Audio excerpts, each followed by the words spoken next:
அஸ்ஸலாமு அலைக்கும் வரஹ்மத்துல்லாஹி வபரகாத்துஹு. அன்பார்ந்த அனைத்து உறவுகளுக்கும் இனிய காலை வணக்கம். உங்கள் மீது சாந்தியும் சமாதானமும் உண்டாகட்டும்.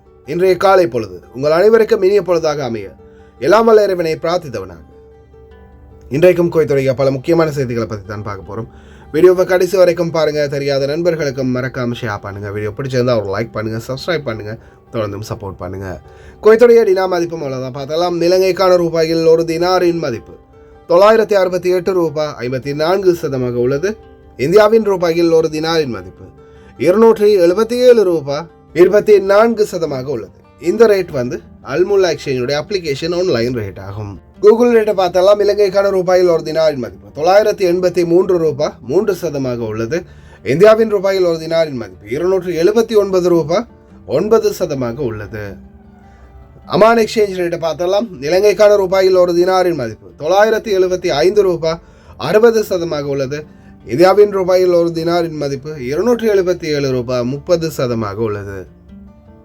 ஜஜில் எக்ஸ்சேஞ்ச் ரேட்டை பார்த்தலாம். இலங்கைக்கான ரூபாயில் ஒரு தினாரின் மதிப்பு 977 ரூபாயாக உள்ளது. இந்தியாவின் ரூபாயில் ஒரு தினாரின் மதிப்பு 277 ரூபாய் 45% உள்ளது. ஜஜில் எக்ஸ்சேஞ்ச் பற்றிய மேலதிக தகவல்களை தெரிந்து கொள்ள 97 23 54 61 என்ற வாட்ஸ்அப் இலக்கமூடாக தொடர்பு கொள்ளுங்க. தினந்தோறும் ரேட்டையும் பெற்றுக்கொள்ளுங்க. இலங்கைக்கான ரூபாயில் ஒரு தினாரின் மதிப்பு 977 ரூபாயாக உள்ளது. இந்தியாவின் ரூபாயில் ஒரு தினாரின் மதிப்பு 277 ரூபாய் 50% உள்ளது. இது ARY எக்ஸ்சேஞ்சுடைய அப்ளிகேஷன் ஆன்லைன் ரேட் ஆகும். KBE எக்ஸ்சேஞ்ச் இலங்கைக்கான ரூபாயில் ஒரு தினாரின் மதிப்பு 962 ரூபாய் வழங்கியிருக்கிறாங்க. இந்தியாவுக்கு 277 ரூபாய் 15% வழங்கியிருக்கிறாங்க. கோயத்துடைய பல எக்ஸ்சேஞ்சுகள்லையுமே அக்கௌண்ட் நம்பரை மறைச்சிடுறாங்க. இதை பற்றியும் உங்களுக்கு தொடர்ந்துமே தெரியாது. நீங்கள் ஏதாவது ஒரு புதிய எக்ஸ்சேஞ்சுக்கு பழைய பற்றுச்சீரோட போகிறீங்களா இருந்தால் நிச்சயமாக அதில் அக்கௌண்ட் நம்பர் இருக்கா அப்படின்றத செக் பண்ணிக்கோங்க. அப்படி இல்லாத பட்சத்தில் எழுதிட்டு போனாலும் பிழை இல்லாத அக்கௌண்ட் நம்பர் எழுதிட்டு போங்க. ஏதாவது ஒரு நம்பர் பிழைத்தாலும் கூட உங்களுடைய பணம் நாட்டுக்கு போய் சேராது. அந்த பணத்தை திரும்ப பெறணுமா இருந்தாலும் ரொம்ப நாட்களாகும். மறுபடியும் கட்டணம் செலுத்த வரும்.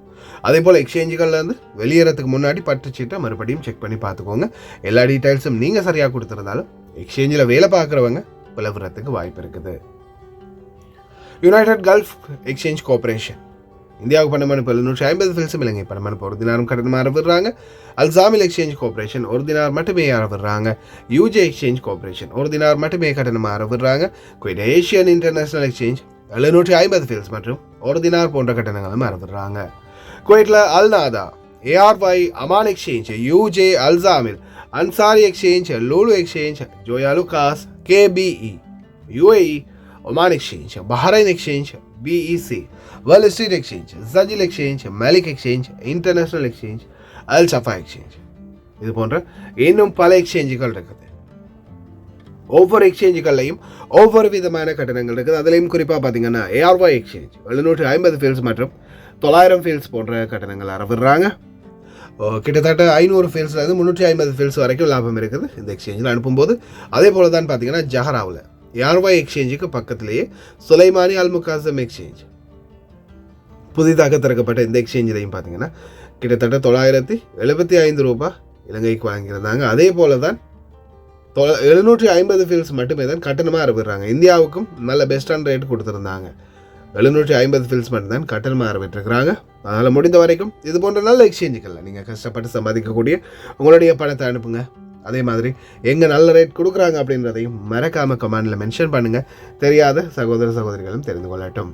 குவைத்துடைய தங்க விலையை பார்த்தெல்லாம் ஒரு கிராம் 18 கேரட் தங்கத்தின் விலை 25 தினார் 59 ஃபீல்ஸ். ஒரு கிராம் 21 கேரட் தங்கத்தின் விலை 29 தினார் 236 ஃபீல்ஸ். ஒரு கிராம் 22 கேரட் தங்கத்தின் விலை 30 தினார் 639 ஃபீல்ஸ். ஒரு கிராம் 24 கேரட் தங்கத்தின் விலை 33 தினார் 412 ஃபீல்ஸ். 22 கேரட் 30 தினார் ஆகியிருக்குது. 30 தினார் 639, கொஞ்சம் குறைஞ்சிருக்குது. 48 மணி நேரத்தில் பாகிஸ்தானியர்கள் அனைவரும் வெளியேற வேண்டும். இந்தியா அதிரடி எச்சரிக்கை. இனிமேல் வீசாவே கிடையாது. காஷ்மீரில் நடந்த மிகப்பெரிய தாக்குதல், வேதனை அளிக்கும் சம்பவம். அதே போல இதோ 4.58 ரிக்டர் அளவிலான நிலநடுக்கம் பதிவாகியுள்ளது. சாஹில் ரோட் மூட போகிறாங்க. அதே போல் 4வது ரிங் ரோட் மூடிட்டாங்க. தயவு செய்து வாகன சாரதிகள் போகாதீங்க. அதே போல் சீட் பெல்ட் போடாது 71% பதிவாகி இருக்குது ஃபர்ஸ்ட் நாள்லேயே. கேமராவெல்லாம் ஹேக் பண்ணுறாங்களாமே, கடைசியில் நம்மளுக்கு பெரிய தலைவலியாக போகுது. அன்பார்ந்த உறவுகளே, நான் உங்கள் சர்ஃபான் BA Plug. இன்று நான் வந்திருப்பது லயன் எக்ஸ்பிரஸ் கார்கோவோடு இணைந்து முதலாவது பரிசாக 200 தினார், இரண்டாவது பரிசாக 150 தினார், மூன்றாவது பரிசாக 100 தினார் மற்றும் 10 பேருக்கு ஆறுதல் பரிசு சர்ப்ரைஸ். நீங்க செய்ய வேண்டியதெல்லாம் ஒன்றே ஒன்றுதான். லயன் எக்ஸ்பிரஸ் கார்கோவுடாக ஒரு கார்கோ நீங்கள் நாட்டுக்கு போடணும். அதே போல் இந்த பரிசை வெல்றதுக்கான பாஸ்வேர்ட் என்னுடைய யூடியூப் சேனல் 3லையுமே அட்டாச் பண்ணியிருக்கிறேன். இதில் வரக்கூடிய லோகோவை பாருங்கள், இந்த தப்மெயில் தான் போட்டிருக்கோம். மறக்காமல் என்னுடைய வீடியோவை பாருங்கள். வீடியோவில் ஒரு இடத்துல பாஸ்வேர்டை குறிப்பிட்டிருப்பேன், அதை நீங்கள் சொல்லி கார்கோ போடுங்க. லயன் எக்ஸ்பிரஸ் கார்கோவுடாக பணப்பரிசை அல்லுங்க. கார்கோ பற்றிய மேலதிக தகவல்கள் அனைத்துமே ஃபர்ஸ்ட் கமெண்டில் லிங்க் பண்ணி வச்சுருக்கிறேன், வீடியோவை நீங்கள் போய் பாருங்கள். அதே போல் 6.2 ரிக்டர் அளவிலான பூகம்பம், 4.58 ரிக்டர் அளவிலான பூகம்பம் துருக்கி நாட்டில் 23/4/2025 நேற்றைய தினம் பதிவாகியுள்ளது. இஸ்தான்புலை அண்மித்த பல பகுதிகளில் இந்த அதிர்வலைகள் ஏற்பட்டிருக்கின்றது. அல்ஹம்துலில்லாஹ், யாருக்கும் எந்த உயிராபத்தும் இல்லை.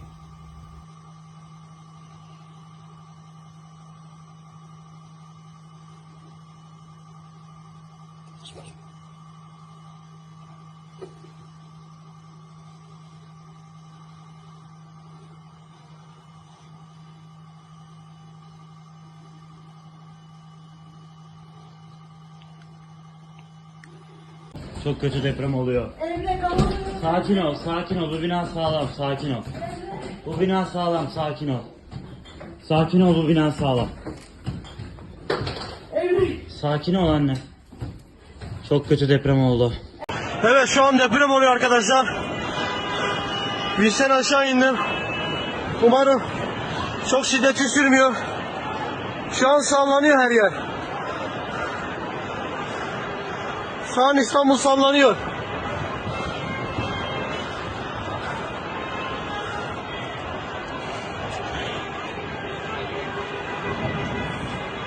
இயற்கை எழில் கொஞ்சம் காஷ்மீரில் நடந்த தீவிரவாத தாக்குதல், 24க்கும் அதிகமானவர்கள் கொல்லப்பட்டது மிகவும் வேதனை அளிக்கக்கூடிய ஒரு விடயம். இதனை அடுத்து பாகிஸ்தானியர்கள் யாருக்குமே விசா வழங்க மாட்டோம், 48 மணி நேரத்தில் இந்தியாவுக்குள் இருக்கும் பாகிஸ்தானியர்கள் வெளியேற வேண்டும் என எச்சரிக்கை விடுத்துள்ளது இந்திய உள்துறை அமைச்சகம். அதே போல் பார்த்திங்கன்னா இஸ்ரேல் இதுக்கான இந்த தாக்குதலுக்கான அனைத்து சூத்திரதாரிகளையும் கண்டுபிடிக்க உதவி செய்கிறோம் அப்படின்ற மாதிரி இந்தியாவுக்கு ஆதரவு தெரிவித்து வந்திருக்கிறாங்க. இவனுங்க வேறு இருக்கிற பிரச்சனைக்கு மத்தியில். அதே மாதிரி இதோ தீவிரவாதிகளுடைய முக உருவங்கள் வந்து பார்த்திங்கன்னா இந்த சம்மந்தப்பட்ட தாக்குதலில் யார் யாரெல்லாம் சம்மந்தப்பட்டிருக்காங்களோ அவங்களுடைய ஸ்கெட்ச் படங்கள் வந்து வெளியிடப்பட்டிருக்குது சமூக ஊடகங்களில். உண்மையிலேயே இலங்கையில் பரிசு நடந்த தாக்குதல்களும் சரி, இந்த மாதிரி இந்தியாவில் நடக்கக்கூடிய தாக்குதல்களும் சரி, இது சுற்றுலா பயணிகளை மிகவும் ரொம்பவும் அதிகமாகவே பாதிக்கும். வெளிநாட்டவர்களுக்கு வர்றதுக்கே பிடிக்காமல் போயிடும். அதே போல் நிச்சயமாக இதுக்கான நடவடிக்கைகள் ரீசெண்டாக நடந்த துப்பாக்கிச்சூடு சம்பவமாக இருந்தாலும் சரி இலங்கையில், அதே மாதிரி இந்த மாதிரி காஷ்மீர் சம்பவத்துக்கும் இந்தியா இலங்கை சரியான தீர்மானங்கள் எடுக்காத பட்சத்தில் நாட்டுடைய பாதுகாப்பு தன்மை நிலை குலைந்து போகும். அதே போல் இதோ காஷ்மீரில் உள்ள முஸ்லீம்கள் இந்துக்கள் என்ற பாரபட்சமின்றி அனைவருமே அவங்களுக்கான உதவிகளை செஞ்சு கொடுத்துருக்காங்க. அதுவும் பாராட்டத்தக்க ஒரு விடயம்.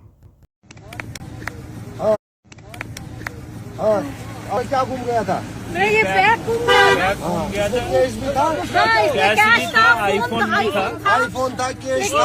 ये भैया ने हमको ऊपर लेके गया, यही भैया ने फिर से जाके लेके इसको लेके आया। इनका जो सामान पूरा है, सामान पूरा है, बहुत चुके, बहुत कश्मीर के बारे में क्या कहना चाहते हो? बहुत ऐसा कोई जगह में हो नहीं सकता, कश्मीर है तो हुआ। Thank you thank you so much. Kuwait குடியுரிமையை போலியாக வழங்கியதாக 3 வளைகுடா நாட்டினர் 7 ஆண்டுகள் சிறையில் அடைக்கப்பட்டனர். குற்றவியல் நீதிமன்றம் அவர்களுக்கு 2.5 மில்லியன் தினார் அபராதம் விதித்தது. திருப்பித் தர நீதிமன்றம் அவர்களை கட்டாயப்படுத்துகின்றது. அவர்கள் பெற்ற அனைத்து சம்பளத்தையும். போச்சா? அடுத்ததா த கிரிமினல் கோட் 2 நபர்களை விடுவிச்சிருக்கிறாங்க. ஒரு லோயர் மற்றும் ஒரு வியாபாரியை 3000 தினார் அபராதத்தோட. காரணம், இண்டஸ்ட்ரியல் அத்தாரிட்டியில் சில விதிமீறல்கள் பண்ணியதற்காகவும் சில லஞ்சம் கொடுத்ததற்காகவும். லஞ்சம் வாங்கினாலும் தப்பு, லஞ்சம் கொடுத்தாலும் தப்பு. கவனமாக இருங்க. என்னப்பா சைபர் கிரைம் டிபார்ட்மெண்ட் ஏற்கனவே சில இடங்களில் சும்மா கிறுக்கு பிடிச்ச மாதிரி கேமரா அடிச்சுக்கிட்டு இருக்குது. அது போதாதுன்னு நீங்கள் வேறு பீதியை கிளப்புறீங்க. சைபர் கிரைம் டிபார்ட்மெண்ட் என்ன சொல்லியிருக்காங்கன்னா, ரீசெண்டாக கேமராக்கள், அதாவது இந்த ஏஐ கேமராக்களை ஹேக் பண்ணுறதுக்கு முயற்சி செஞ்சுருக்காங்களாம். அதாவது சாதாரணமாக இந்த மாதிரி கேமராவை ஹேக் பண்ணி டைரெக்டாக வயலேஷன்ஸு நம்மளுக்கு உண்மையிலேயே இவங்க அப்டேட் பண்ண வச்சு டைரெக்டாக நம்ம போய் செக் பண்ணி பார்க்கும்போது வயலேஷன்ஸ் இருக்கும். 50 தினார் வயலேஷன்ஸ், 100 தினார் வயலேஷன்ஸ், உங்களுக்கு 25% டிஸ்கவுண்ட்.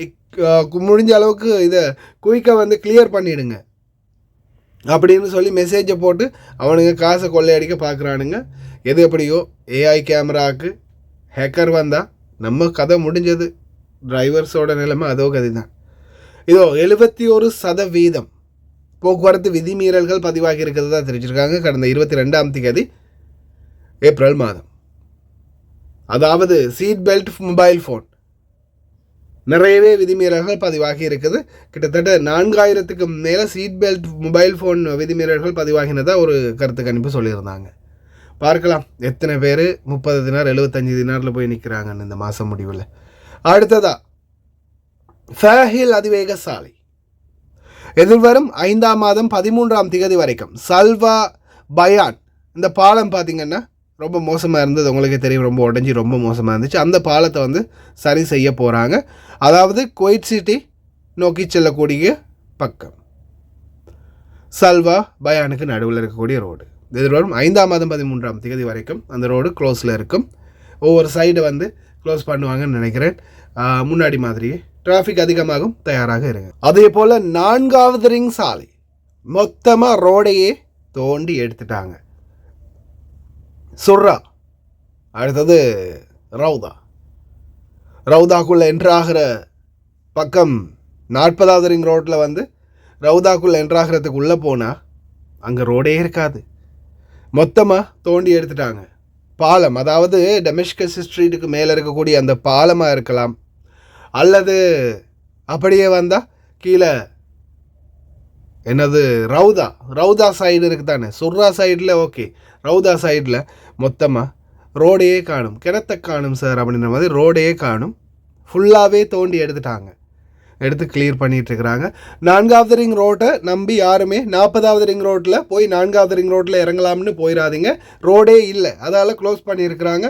வேறு ஏதாவது ரூட் எடுங்க மக்களே, டிராஃபிக்கில் மாட்டிக்காதீங்க.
பார்த்தீங்கன்னாலே தெரிஞ்சிருக்கும் டபுள் சைடு இந்த டிராஃபிக் வந்து பார்த்தீங்கன்னா டபுள் சைட்லேயும் இருக்குது. 40வது ரிங் சாலை மலிக் ஃபஹத் 40வது ரிங் ரோட்டில் 2 சைட்லேயுமே டிராஃபிக் இருக்குது. சாதாரணமாக இது வந்து நீங்கள் பார்த்தீங்கன்னா ஒரு 2:30 மணி இருக்கும், 2:15 இருக்கும்.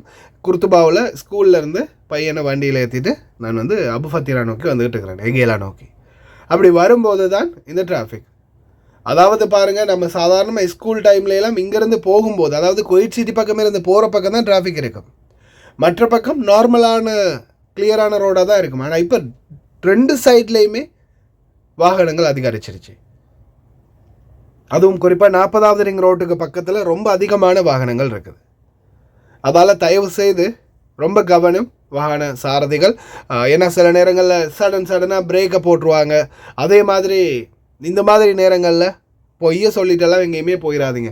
குயிக்காக போயிட்டு குயிக்காக வந்துடலாம் அப்படின்னு நினச்சி யாருமே வீடுகளுக்கு தெரியாமல் வண்டி எடுத்துகிட்டு போகாதீங்க. ஏன்னா எந்த இடத்துல எந்த நேரத்தில் டிராஃபிக் ஆகும் அப்படின்றத சொல்லவே முடியாது. உடனே டிராஃபிக் ஜாம் ஆயிரும். ரொம்ப கவனமாக இருங்க. 3 நாளாக தலைவலி, 3 நாளாக தூக்கமே இல்லை. இன்றைக்கி தான் கொஞ்சம் லைட்டாக தூங்குனது, தூக்கம் போயிடுச்சு, அதான் லேட்டு. ஓகே, கவனமாக இருங்க. பாய்.